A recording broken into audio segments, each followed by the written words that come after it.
మంచు మనోజ్ గురించి ప్రత్యేకమైన పరిచయం అక్కర్లేదు. మంచు మోహన్ బాబు గారి కొడుకుగా తెలుగు ఇండస్ట్రీకి ఎంట్రీ ఇచ్చిన మనోజ్ తనకంటూ ఒక మంచి గుర్తింపు తెచ్చుకున్నాడు.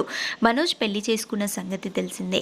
గత దివంగత నేత భూమా నాగిరెడ్డి గారి చిన్నమ్మాయి అయిన మౌనికా రెడ్డిని ప్రేమించి పెళ్లి చేసుకున్నాడు. వీరిద్దరి wedding friends and family members సమక్షంలో అంగరంగ వైభవంగా జరిగింది. అప్పట్లో వీరి వెడ్డింగ్కి సంబంధించిన ఫొటోస్ కూడా నెట్టింట్లో బాగా హల్చల్ చేశాయి.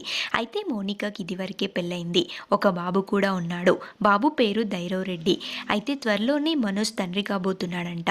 ఈ విషయాన్ని మౌనిక గారి మదర్ శోభా నాగిరెడ్డి గారి బర్త్ యానివర్సరీ రోజు సోషల్ మీడియా ద్వారా మనోజ్ ఒక ఎమోషనల్ పోస్ట్ షేర్ చేస్తూ అభిమానులతో పంచుకున్నాడు. అయితే ఈ గుడ్ న్యూస్ తెలిసిన ఫ్రెండ్స్ అండ్ ఫ్యామిలీ మెంబర్స్తో పాటు మంచు ఫ్యాన్స్ కూడా మనోజ్ దంపతులకి బెస్ట్ విషెస్ అందజేస్తున్నారు. మంచు మనోజ్ మౌనికాలకి కంగ్రాచులేషన్స్ తెలియజేస్తూ మనోజ్ షేర్ చేసిన న్యూస్ని మనం ఈ వీడియోలో చూసేద్దాం.